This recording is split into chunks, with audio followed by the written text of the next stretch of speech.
Welcome, everyone, and thank you for joining us today for this timely and critical presentation on the crisis in Christian peacemaking in the Holy Land. I am Tricia Miller, a Christian media analyst for CAMRA, the Committee for Accuracy in Middle East Reporting and Analysis.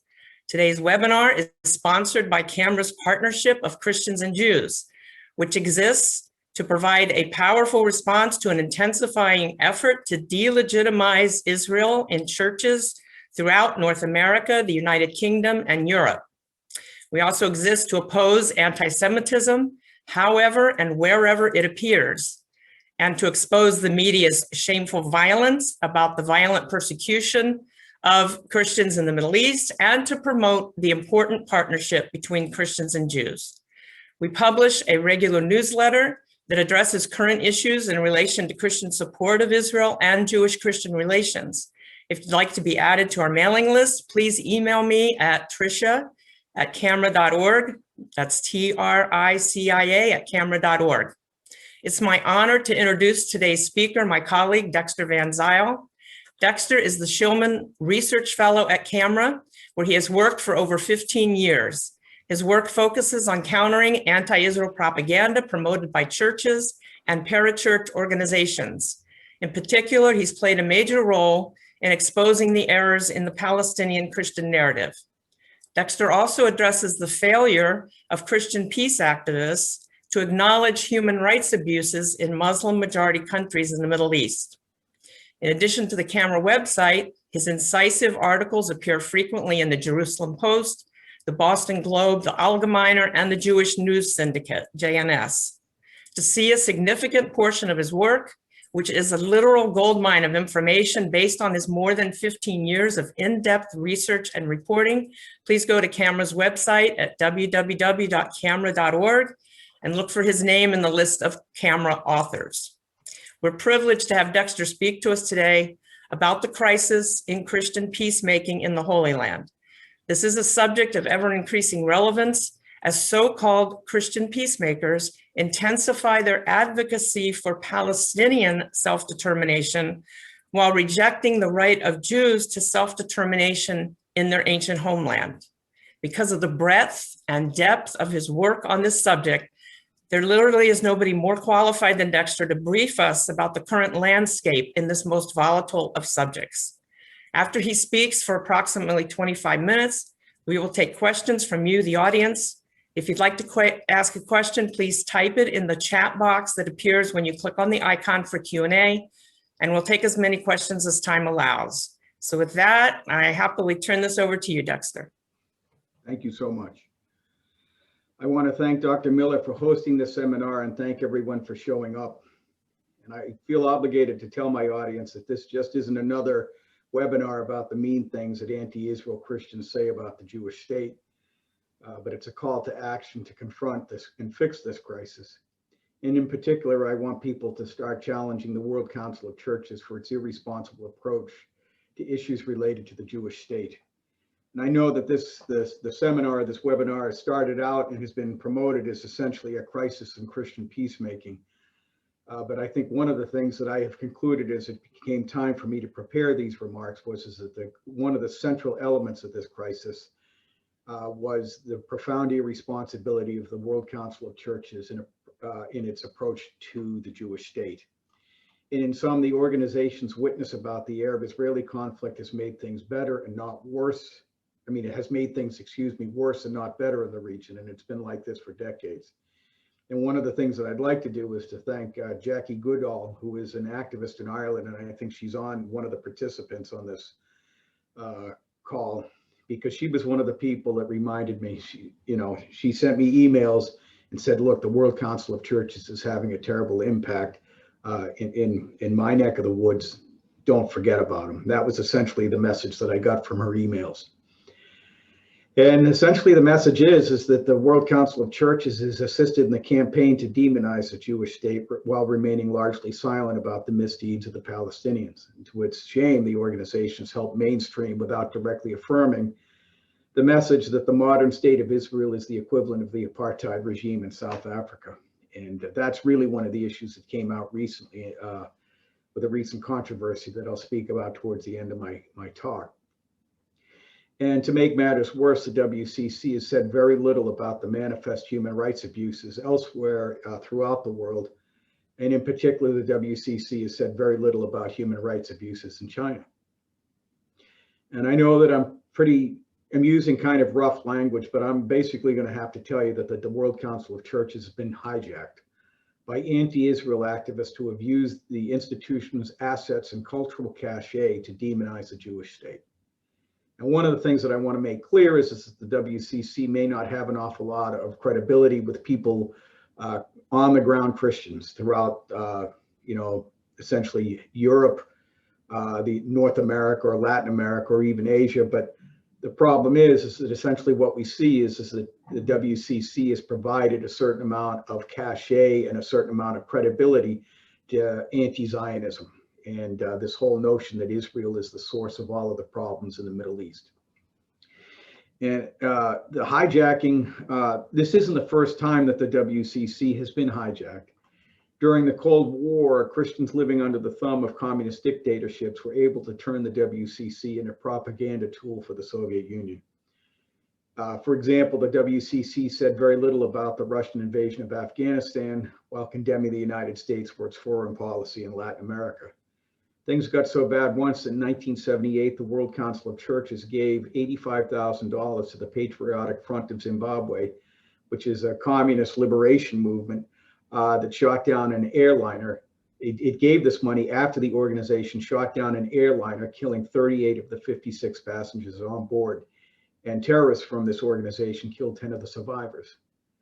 And so one of the things that I want to do is I want to draw your attention to a letter written by Richard Wurmbrand in the 1960s. And Richard Wurmbrand was a captive of the Communist Party in Romania for many years, who after his escape became a critic of the Soviet Union and of the human rights abuses that took place behind the Eastern Bloc countries, and also was a very vocal critic of the World Council of Churches. And I'm going to hold up a book called The Wurmbrand Letters, and there's a picture of Richard Wurmbrand here after he essentially spent 14 years in a Romanian prison. And he suffered terribly under communism. And one of the things he did was he wrote a letter to the WCC saying that you disarm only the world of liberty, although you say that you were on its side. I think that's essentially the story of the World Council of Churches activism, particularly in reference to Israel in a nutshell. One of the things that Richard Wurmbrand did was he went after the WCC for failing to confront the anti-Semitism of the Soviet bloc countries that you saw behind the Iron Curtain.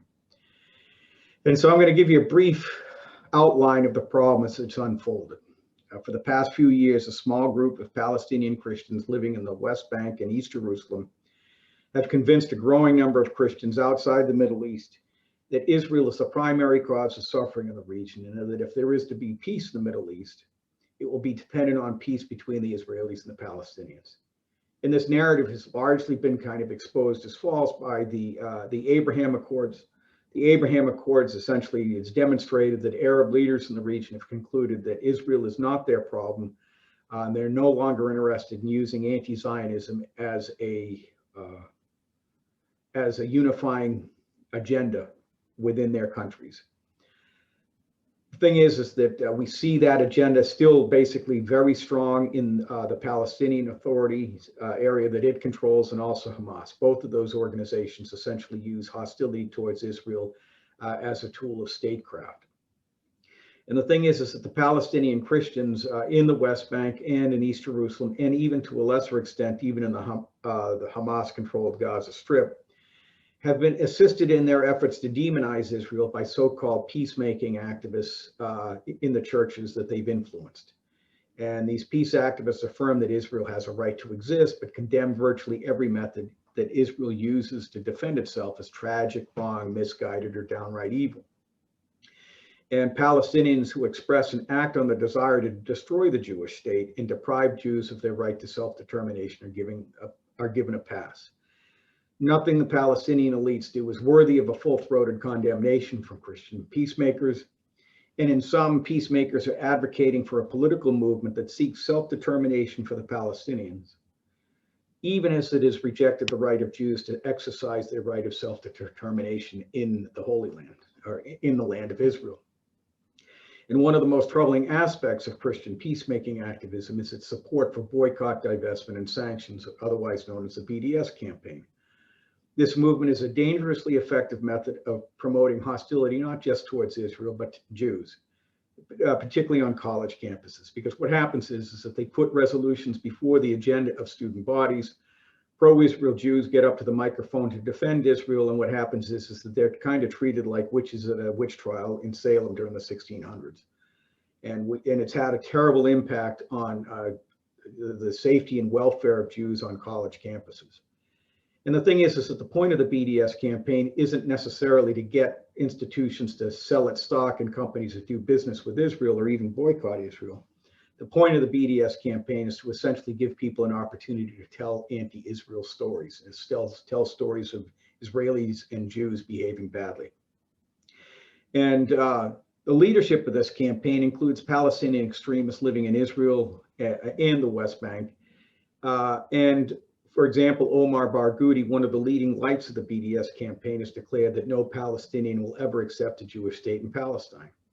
And what happens is that Christian peacemakers affiliate themselves with this BDS campaign, despite the fact that people who are affiliated with the campaign in the Holy Land are not interested in normalization or normal relations between Jew and Arab in the region. They were interested in basically fomenting hostility. It's so bad that many Palestinian BDS activists are affiliated with terrorist organizations that have murdered Israeli and American Jews. As documented by the Jerusalem Center for Public Affairs, the membership of the Palestinian BDS National Committee includes an umbrella group of called Palestinian National and Islamic Forces. Well, members of this group include Islamic Jihad, Hamas, and the Popular Front for the Liberation of Palestine, otherwise known as the PFLP. And these are all organizations whose members have murdered Israeli civilians. These groups do not support BDS because it's a method of peaceful protest, as the World Council of Churches has described it, but because it broadcasts a story that justifies their murderous violence against Israeli civilians. And that's the interesting thing, or the thing that we need to understand, is that on one hand, the activists who promote BDS say, look, this is a peaceful method to essentially, express our problems with the policies of Israel. This isn't a violent method. But the fact is that the people who have used violence against Israel support this movement because of the propaganda value it provides to their side. And I think this is really one of the most troubling aspects of the BDS campaign that the supporters haven't really thought through, or maybe they have. It's not peacemaking, it's demonization. And the message that comes out of the Christian peacemaking community gives license to violence against Jews and their state, and seeks to hinder Jews as they struggle to defend themselves against this violence. And Palestinian elites are given every reason to think that they can continue to use Israel and Jew hatred as tools of governance, as tools of statecraft. And it also gives Israelis and Jews every reason to think that outsiders cannot be trusted to speak up when their lives are threatened. And so if you're interested in promoting peace, you don't want to promote an attitude of licentiousness on the part of the Palestinians, and you don't want to promote an attitude of isolation on the part of Israelis and Jews. But that's exactly what BDS does. Now, this is the thing that's really kind of the most scandalous part of it, is that the World Council of Churches has been a central part of the BDS campaign in so-called progressive-minded churches in the West. Some words about the World Council of Churches. The WCC is one of the more vocal and prominent non-governmental organizations operating in the international arena.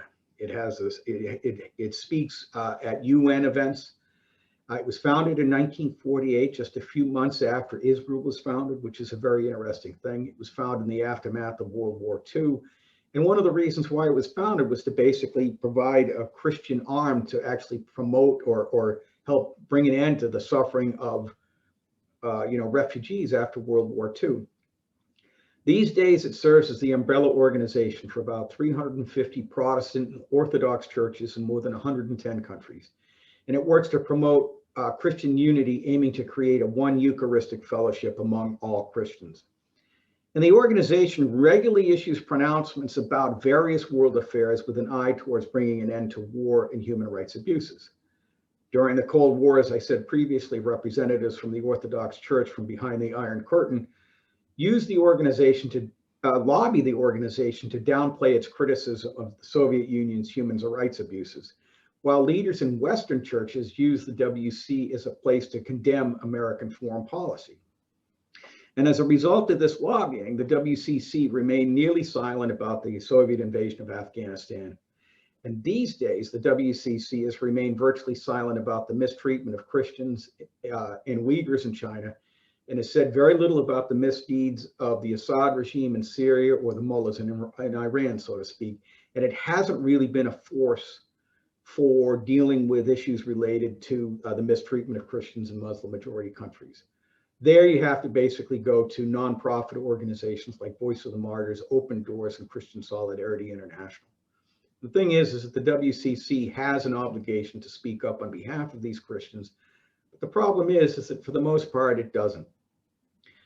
One country that has never shied away from condemning is Israel. Under pressure from Christians in Muslim majority countries in the Middle East, the organization has regularly issued one-sided condemnations of Israel while remaining silent about obstacles to peace in Palestinian society. And like I said, it's been a major proponent of the boycott, divestment, and sanctions campaign to pressure Israel into making concessions to the Palestinians. And essentially, the way I look at it is that essentially it's trying to hinder efforts at Jewish self-defense in the land of Israel. And whenever, and the interesting thing is that, and we see this a lot in peacemaking, this is on our activists, peacemaking activism, is that for the most part, the statements are not essentially triggered by Palestinian violence against Israelis or Jews. They're usually triggered by the Israeli response to those acts of violence. Now, officials from the World Council of Churches deny that it has been part of the BDS campaign, but the evidence is overwhelming. It's been a central and ardent supporter of efforts to economically isolate the Jewish state and Jews living in the West Bank and Gaza since the early 2000s. In 2001, the organization's executive committee promoted a boycott of Israeli goods produced in the West Bank and the Gaza Strip. In 2005, the WCC's Central Committee passed a resolution praising the Presbyterian Church for its 2004 decision to divest from companies that did business with Israel. And that resolution, by the way, was rescinded in 2006, but the process still continued. That's a whole nother subject. The WCC also encouraged member churches to engage in serious exploration of economic measures. And this is a direct quote, serious exploration of economic measures, open parentheses, i.e. boycott, divestment, and sanctions, end quote, targeting Israel at the organization's 2013 assembly in Busan, Korea. Now, the thing is I've used this evidence. I've used that statement as proof that the WCC supported BDS.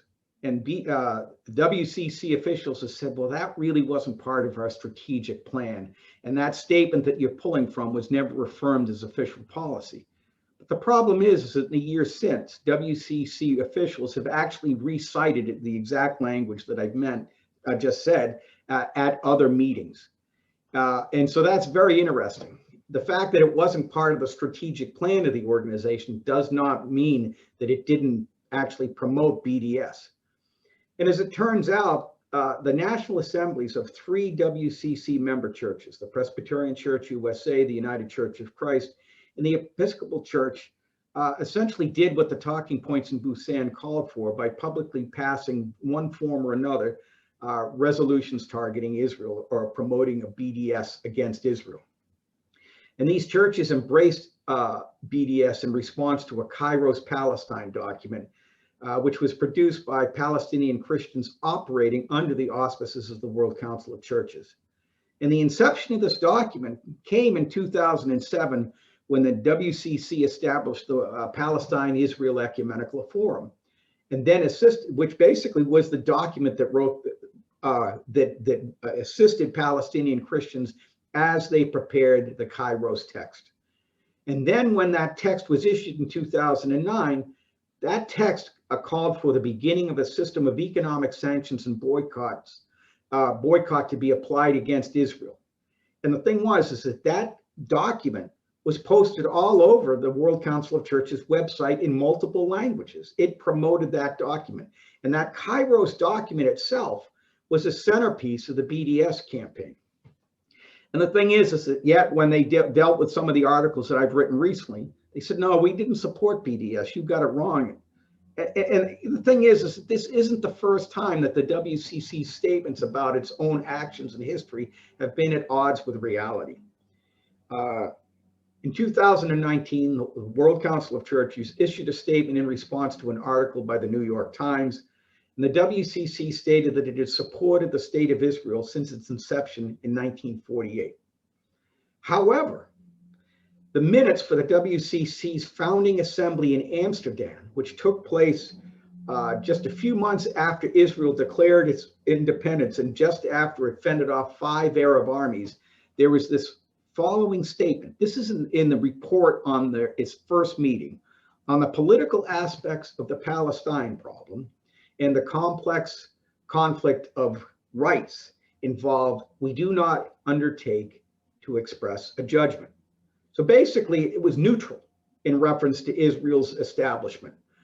The minutes also declare, the report also declares, the establishment of the State of Israel adds a political dimension to the Christian approach to the Jews and threatens to complicate anti-Semitism with political fears and enmities. And so essentially what they're saying is that we're not going to express an opinion about whether or not Israel's establishment was the right thing or not. And by the way, establishing the modern State of Israel is probably going to cause anti-Semitism. And I'll get into that later, but whenever you basically start talking about organized Jewish self-defense as causing anti-Semitism, that in itself, I think, qualifies as what Bernard Harrison would call political anti-Semitism. And so in sum, the WCC is simply not telling the truth about its history in reference to the Jewish state. And I can understand why, because it has a lot to atone for.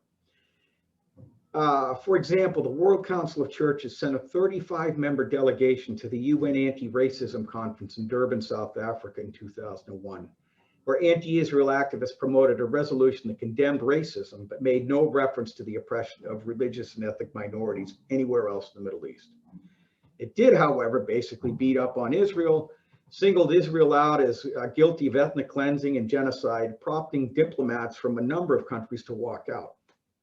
Now, there was one passage in this resolution declaring anti-Zionism is a virulent form of anti-Semitism, leading to firebombing of synagogues, armed assaults against Jews, incitements to killing, and the murder of innocent Jews.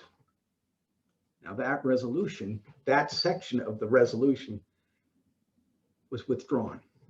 It was taken out.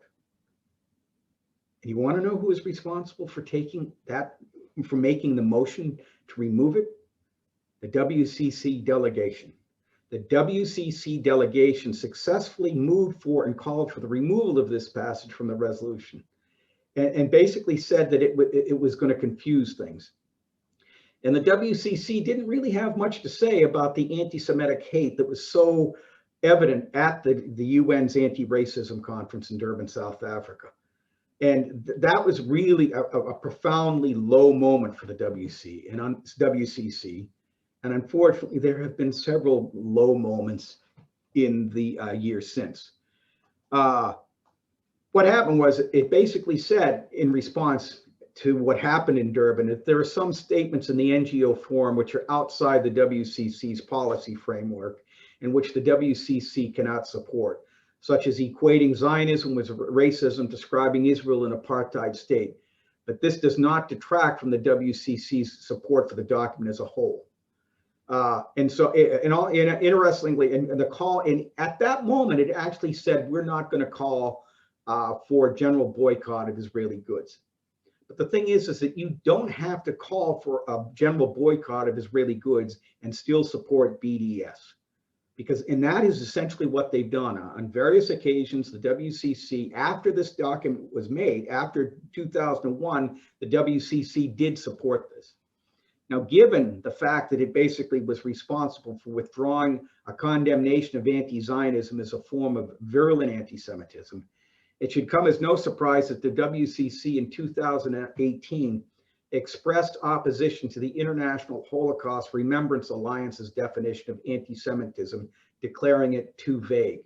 The WCC stated the risk of a vague definition of anti-Semitism, even if widely accepted, is that it may be used to preempt proper attention to violations of international humanitarian and human rights law.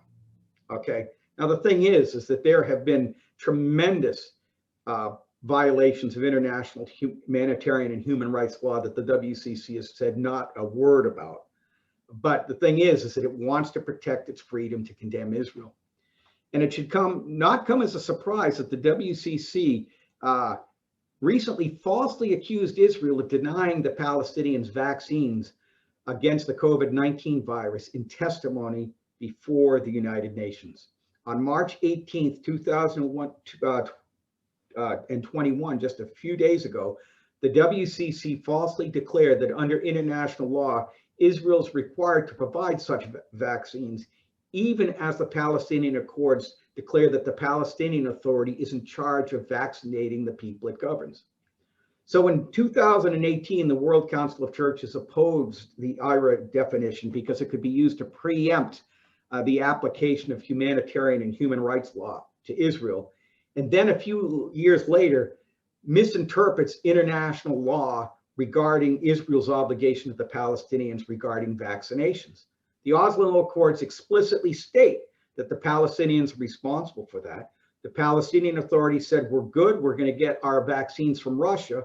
But then when people realized that they could use this decision to beat up on Israel and portray them as denying the Palestinians the vaccines that they needed, even though they have started to vaccinate many Palestinians, once that story came through, they said, well, we can use this as a club to beat up on Israel.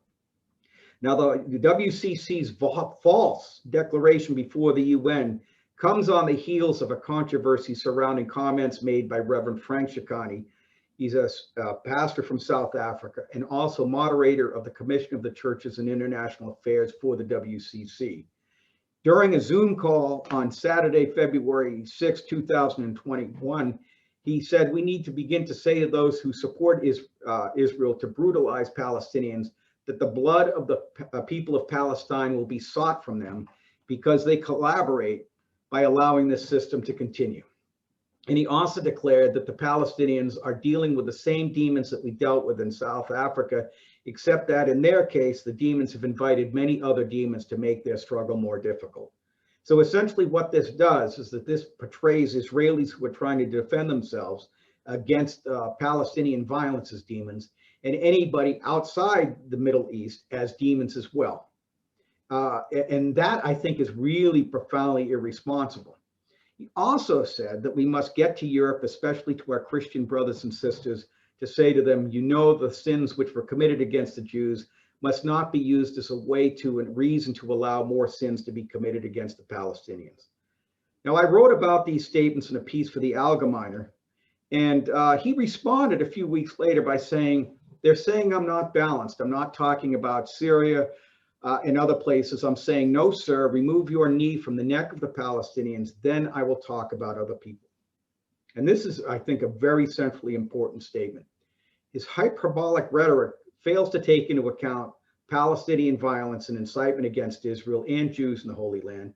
And it also reveals that he believes that there is something preeminently evil about the actions of the Jewish state, and that no other problems facing humanity, no matter how egregious, can be addressed until Israel and only Israel perfects its behavior. The Arab-Israeli conflict and the Israel-Palestine conflict are tragic. But the idea that this is somehow, that you're going to use this as a linchpin for all of the human suffering in the world is just outrageous. And the interesting thing is that he made this statement in an interview that he gave to Salam Media, an internet news station in South Africa that promotes crackpot conspiracy theories under the guise of humanitarian Jerusalem. And I've written about that on the internet. And he told his host that he will talk about the injustice is perpetrated, endured by other people only after Israel, like I said, takes its knee off the neck of the Palestinians. Now, the problem is that this mirrors, I think, WCC's human rights agenda worldwide, stymieing Jewish sovereignty in the name of human rights, while ignoring threats to Jewish safety and turning a blind eye to human rights abuses elsewhere in the world has become the hallmark of the WCC's prophetic witness. And you can find this out for yourself. You just plug in the word Uyghur into the search engine on the WCC's website, and you'll see proof. There's not one word of condemnation of it. The WCC has worked assiduously to tell a distorted story that justifies disarming Israel, just the same way that Richard Wurmbrand said you're disarming freedom, while remaining silent about the Chinese Communist Party, which is a great source of oppression in the country it governs. In order to understand what's going on at the WCC and other institutions like it, I think we need to consult a book called Blaming the Jews, Politics and Delusion. And here's a copy, here's the text. It's written by Bernard Harrison. And it's a tremendous book. And he describes the phenomenon of political anti-Semitism as a distinctive type of hostile reaction by non-Jews to Jews and to no other group. Political anti-Semitism, he writes, affords potent means of constructing the Jew as the enemy of whatever values the political anti-Semite happens to regard as central to national human progress. And this, I think, actually, the WCC's activism qualifies, as does an awful lot of Christian peacemaking and statements about the Middle East. The WCC and other institutions, other Christian institutions, have historically portrayed Israel as a singular obstacle to peace in the Middle East, while remaining silent about the misdeeds of its adversaries in the region and oppressive regimes elsewhere in the world. And the WCC has falsely portrayed Israel as an obstacle to values, a singular obstacle to values that progressive Christians throughout the world hold dear. And this is a shameful thing to do it. And I think that we need to forcefully confront it in the few months ahead. In August and September of 2022, the World Council of Churches is going to be meeting in Germany. And I think that represents a real opportunity for people to basically hold the WCC accountable for its efforts to disarm the Jewish state. And with that, I will open it up to questions. Thank you so much. All right, thank you so much, Dexter, for such an in-depth and informative briefing. We do have some questions, but I would like to take the liberty of asking the first question myself, since I know that a number of the people watching would identify as evangelicals. So you talked a lot about what was happening in the mainline Protestant world in relation to Israel, particularly through the World Council of Churches, and that is excellent because it's extremely important that we all understand that. And you also talked about how the Palestinian Authority crafts their particular narrative to encourage hostility towards Jews in Israel. But these two strategies are extremely relevant to the current assault on Israel's legitimacy that we are working full-time on a camera in the evangelical world. Yes. So can you please go into more detail about how and why the developments in organizations such as the WCC are relevant to the evangelical/Pentecostal world? Sure. In terms of Israel's legitimacy and the crisis in Christian peacemaking? Right.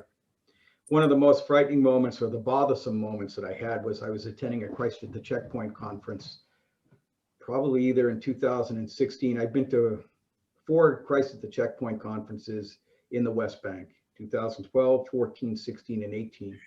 And I also went to a Christ at the Checkpoint conference in Oklahoma in 2018. I can't remember the exact year, but the General Secretary of the World Evangelical Alliance, by the name of Bishop Ephraim Tendero, essentially called Mahmoud Abbas a man of peace in this land. Mm-hmm. And my jaw dropped, because it had just taken, within recent memory, he had essentially said nice things about people who stabbed Jews in Jerusalem. Mm-hmm. And I went up with my tape recorder and I said, "What are you doing?" And he says, "Well, by way of comparison." And I don't have the quote in front of me exactly, but if challenged on it, I can provide the details. And he basically, I think he wanted to somehow suggest that that Mahmoud Abbas was essentially a man of peace and that Benjamin Netanyahu wasn't. And that is just wholly and fundamentally irresponsible. And he is no longer General Secretary of the World Evangelical Alliance, but essentially what we see there is the same type of process of, essentially delegitimizing efforts at Jewish self-defense and giving a pass to Palestinian violence. The Christ at the Checkpoint conferences, which have taken place every even-numbered year since 2010, but has been interrupted since 2018 because of the COVID-19 crisis. I think, yeah, I've forgotten. What year is it? But the problem is that the Christ at the Checkpoint conference is doing to evangelical institutions and churches the same thing that Palestinian Christians have previously done to progressive or mainline Protestant churches in the United States and elsewhere in the world, in Canada and also in Europe. And I think that's a profoundly disturbing thing because historically, the evangelical community here in the United States has been a profoundly reliable supporter of Israel and the Jewish state, despite efforts to portray them as monsters. And essentially, they've been kind of a backstop to anti-Zionist propaganda. But one of the things that we've seen is that an awful lot of the younger evangelicals who are embarrassed by,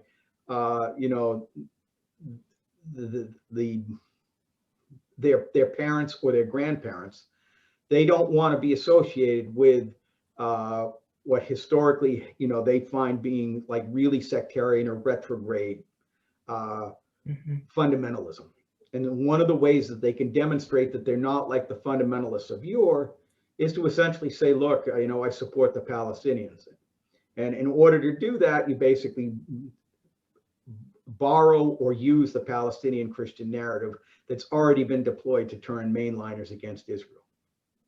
And the problem is that there are some signs that narrative is in fact working. And I think, so that's why I think it's important if we can use, if we can highlight the problems with the World Council of Churches in the next year or so.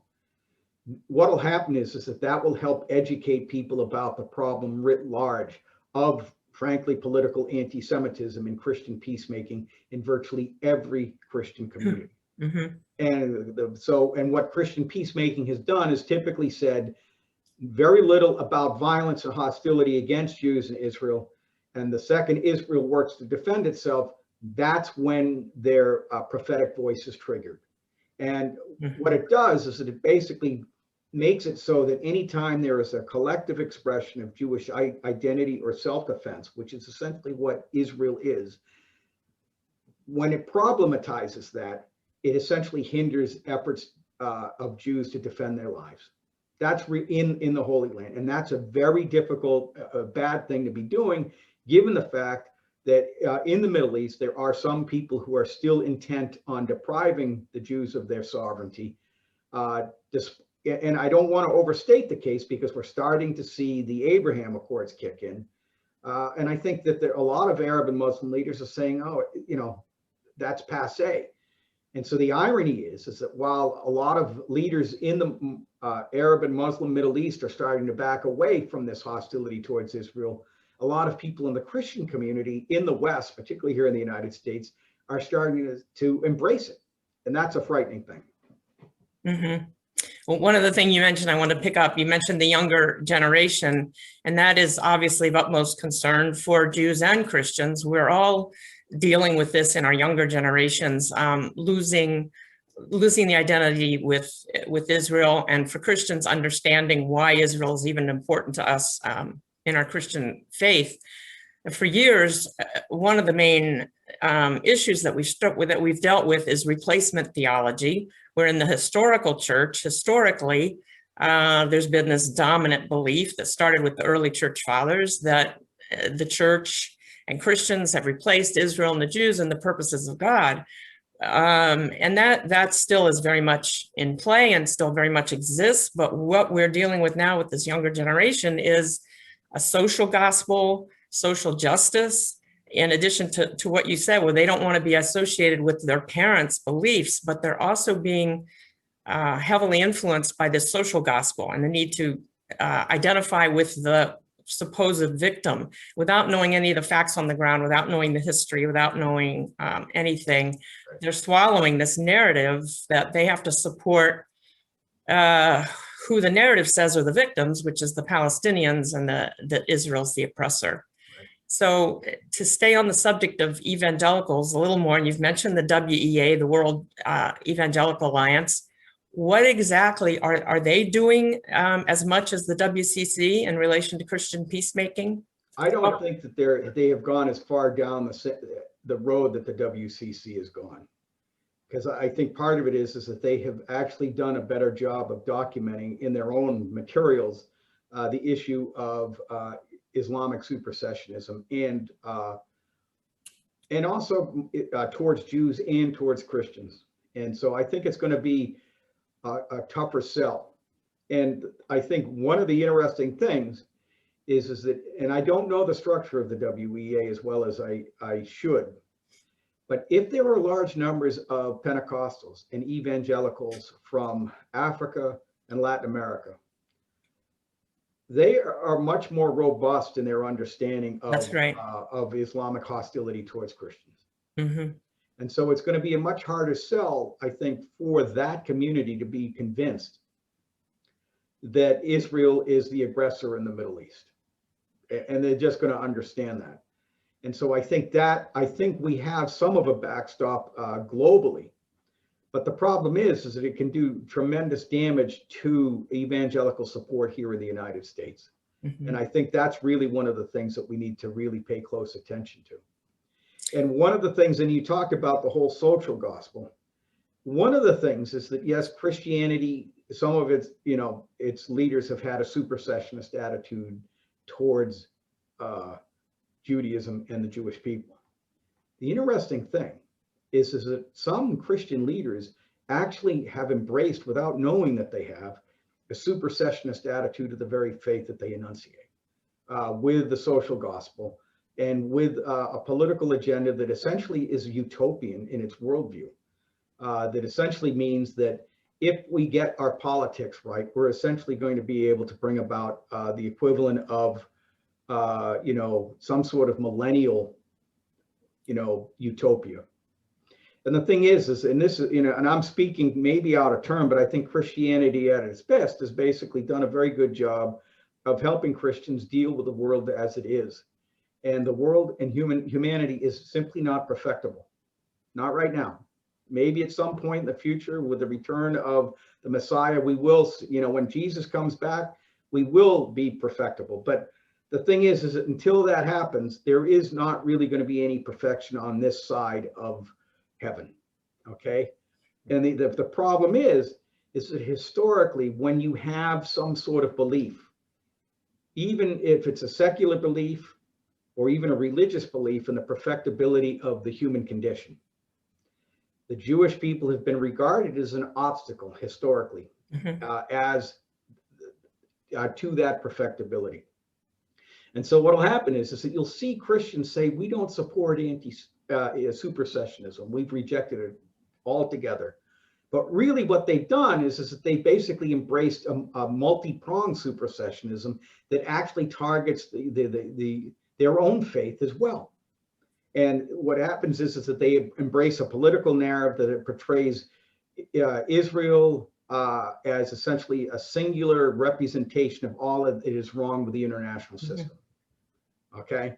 And I've been at events where people have said, we need to kind of move away from the international system. We need to move away from the notion of the nation state. And maybe and we need to start thinking about confederacies, okay, and confederations. And really what they're talking about is a new form of imperialism or some sort of, they don't know that's what they're promoting, but that's really what they're promoting. And the thing is that they want to start with Israel. And what has happened again and again and again is that, and this is written, that Bernard Harrison has mentioned a lot, is that whenever you have some sort of utopian answer or some sort of political plan that you think that can somehow can fix the human condition, what happens is that you start to look at the dissidents, and you start to say, well, these people are opposed to that, but we can bring them to heel. And then what happens is that then when you can't bring them to heel, then you start to look particularly at the Jews, because the Jewish people, for the most part, some of them have embraced these utopian agendas, but historically, there's always been a faithful remnant that have said, no, we're not going to. And the interesting thing is that once that happens, then all of a sudden, all of the opponents to this new agenda basically become tied to the Jews. And I'm kind of getting a little far afield, but that's exactly what E. Michael Jones has done. You know, what happens is that he thinks that if only the world embraced a Catholic worldview, and if everybody basically became part of the church, everything would be grand, okay? And then all of the obstacles, or all of the people who were opposed to that, then become proxies of the Jewish people and Jewish revolutionaries. And that Bernard Harrison doesn't even mention E. Michael Jones, but he describes him to a T. So let's go on to the next question. Let me go back to, because you've mentioned Bethlehem Bible College, you've mentioned Christ at the Checkpoint, and I want to bring in Bethlehem Bible College here because they are the sponsors of Christ at the Checkpoint. These are self-identified, for anyone who's listening that maybe doesn't know, but these are self-identified evangelical organizations, and yet they promote a very anti-Israel narrative. And they do it in the name of Christianity. As I said, they're self-identified evangelicals. And Bethlehem Bible College is in Bethlehem. The Christ at the Checkpoint conferences are held there. There's also another organization called Sojourners. These are all problematic. They promote replacement theology very, very clearly, that I've already mentioned. And the form of it that they take, they have their own kind of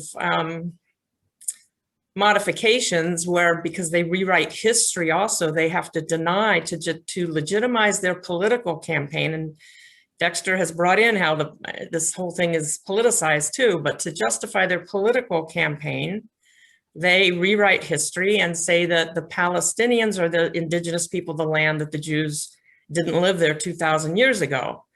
Well, what happens if there were no Jews living there 2,000 years ago? Jesus couldn't have been born as a Jew, right? So they say Jesus was a Palestinian, and the modern day Israelis are persecuting them, the legitimate people of the land, just like the Jews persecuted Jesus. Right. So can you pick up on this and talk about how their actions and how these positions are having an effect in the evangelical world, one thing, but also how are they, because your topic is peace, how are they having it, how do they affect the prospect for peace between Israel and the Palestinians? Well, I think one of the things, I've been to 4 of these conferences in the West Bank, and at one point there was a young activist from a Palestinian Christian family that actually is an Israeli citizen that goes into the West Bank to participate in these conferences. And he gave a historical overview of the Arab-Israeli conflict. And so I raised my hand and I said, so how have the Palestinians come to grips with the legacy of the Grand Mufti of Jerusalem? And he said, and I've written about it. Okay, so if you Google my name and the Grand Mufti and Christ at the Checkpoint, you'll see pretty much a verbatim account of what happened. And he said that, and I said, because most reasonable historians have concluded that he had a role to play in the Holocaust. And he said, no, that's really not true. And that was basically in a denial of history. The Grand Mufti of Jerusalem, he was set up essentially by the British during the British Mandate. He essentially was one of the central conveyor belts of Nazi anti-Semitism into the Middle East after World War II and during World War II. And it's been very well documented. And he wrote letters to Nazi officials basically trying to bring an end to prisoner exchanges that would have saved the lives of Jewish children in concentration camps. They would have traded these children for German soldiers who had been captured by the Allies. These were letters that he wrote. And the thing is that he also worked very assiduously to prevent the establishment of a Jewish haven in the Middle East prior to and during the Holocaust. Right. And the reason why he did that was because he was, an ardent Islamist or jihadist. And he used the language of jihad to incite against Jews. So when I asked him that, and he basically tried to evade that history, that demonstrated that the Palestinian Christians are not a force for reform in Palestinian society.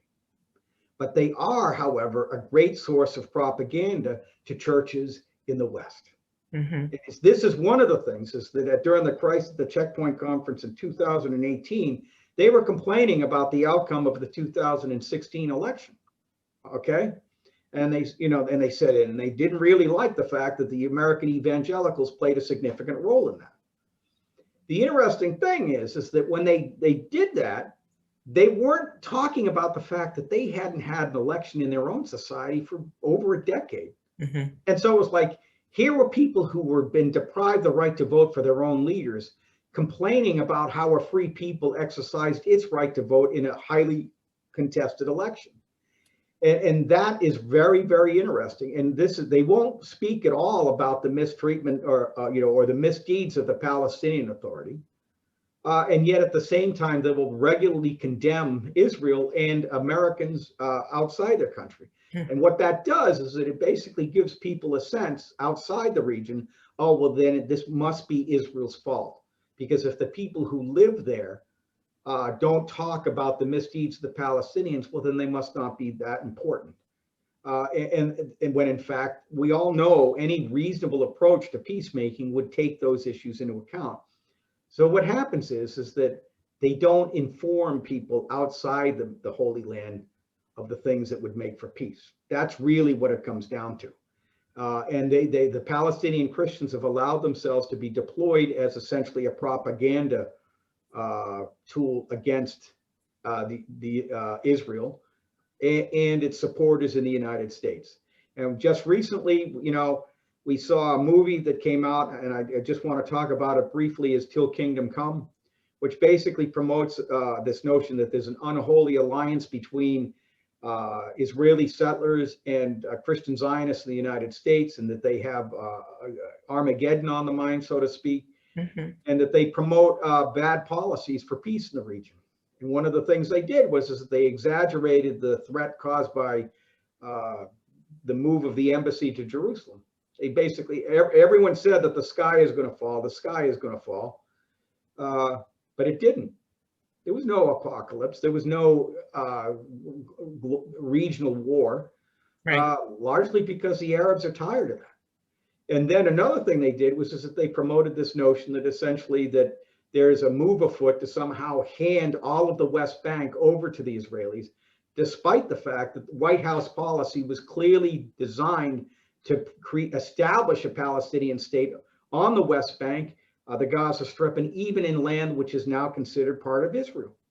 And so what they did was, in order to promote that narrative, which was basically an attack on Christian Zionists, they doctored a quote from a sitting U.S. president. He said one thing at a press conference, and then what they did was they took snippets from other parts of the press conference to make the president say something that he didn't.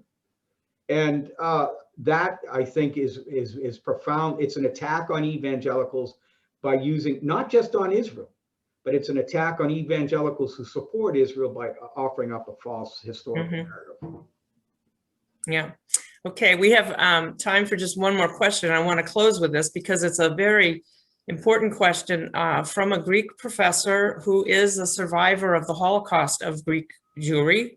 And he asked about the relationship between anti-Zionism and anti-Semitism, which I think, unless you've already said quite a bit about that, but he's pointing out that that's, they're one and the same in so many ways. And if you want to say more on that, but his question, the other part of his question is, in light of the fact that the Greek Orthodox Church has not issued any corrective statements like the Catholic Church did in the 60s, isn't it time, he says, isn't it time for a unified confrontation to the poison of anti-Semitism and anti-Zionism? So maybe you could close us today with, if you want to touch more on the relationship between anti-Zionism and anti-Semitism, but then what can we do? Right. What kind of response and what actions can we take? Well, I think, first of all, one of the things that you have to understand is that the Greek Orthodox Church has basically suffered terribly under Islam historically. And so they're not really, and I haven't paid as much attention to it as I should, but my instinct is that they probably don't really want to set themselves up as targets by saying, look, we need to fight this anti-Zionism and this anti-Semitism in the Muslim majority countries, because that's going to set up their adherents that may still live in the Middle East for violence, as targets of violence. And they were one of the primary victims of essentially the 30-year genocide that took place in what is now modern day Turkey between the 1890s and the 1920s. But I think that maybe there is some hope that people will start to figure out historically that there is a problem there. But I think that, yeah, of course, that we do need to set up a campaign to basically say, look, when you demonize the Jewish state, you're demonizing the Jewish people. Mm-hmm. Because when you portray Israel as a genocidal, marauding nation, you're portraying its Jewish and Christian supporters as being okay with that and as enemies of humanity itself. Mm-hmm. And that is an outrage, and I think we need to work against it. And that's really essentially been one of the messages that I've been offering at CAMRA for the past 15 years. And I'm very proud and thankful to be able to do it. Okay, I said that was the last question, but I did see another one that's very fast. Could you please give the title and the author again of the books that you've referred to? Can you've held up books? Can you give those, because people want to be able to get those books? The first one is called Blaming the Jews, Politics and Delusion by Bernard Harrison. That's a very important text. And you can actually find the text of this book, The Wormbrand Letters, which talks a lot about which includes a lot of criticism of the WCC. And you have to take some of it with a grain of salt, but he did spend 14 years in a Romanian prison. And you can find this, the Wormbrand Letters, and Google this title and the phrase or the PDF, and you'll be able to find it actually online. But I bought a copy of it, a used copy from Amazon, just because I wanted it in my possession. Thank you. Okay, great. Thank you so much. Thanks again, Dexter. And thank you everyone for joining us today for what we hope has been an informative presentation that will equip you to counter false narratives about Israel and strengthen you in your support of the Jewish state. In closing, I just want to encourage you to learn more about the work of CAMRA's partnership by visiting our website at www.camraspartnership.org. And to learn more about the work of CAMRA in general and read more of Dexter's work, please go to www.camra.org. And I mentioned at the beginning, but I'll remind you again that we publish a regular newsletter that addresses current issues in relation to Christian support of Israel and Jewish-Christian relations. So if you want to be added to that mailing list, please email me at tricia@camra.org. And if you have any questions about our work, if you need help in countering anti-Semitism or anti-Israel narratives, or would like to have one or both of us speak for an event at your church or organization, also please email me at tricia@camra.org. And finally, please save the date for our next partnership webinar on Thursday, April 29th, that's 5 weeks from today, where Reverend Malcolm Heading will speak to us on the subject, Israel and Apartheid, a South African pastor exposes the truth. You don't want to miss this opportunity to hear from a man who risked his life opposing South African apartheid in the 1980s, and for decades has taught the church the truth about Israel. And among many other things, he served as the executive director of the International Christian Embassy in Jerusalem for 11 years. So we look forward to seeing you next month with Reverend Malcolm Heading. Thank you for joining us today. Happy Passover to our Jewish friends who are watching, and happy Easter to all the Christians.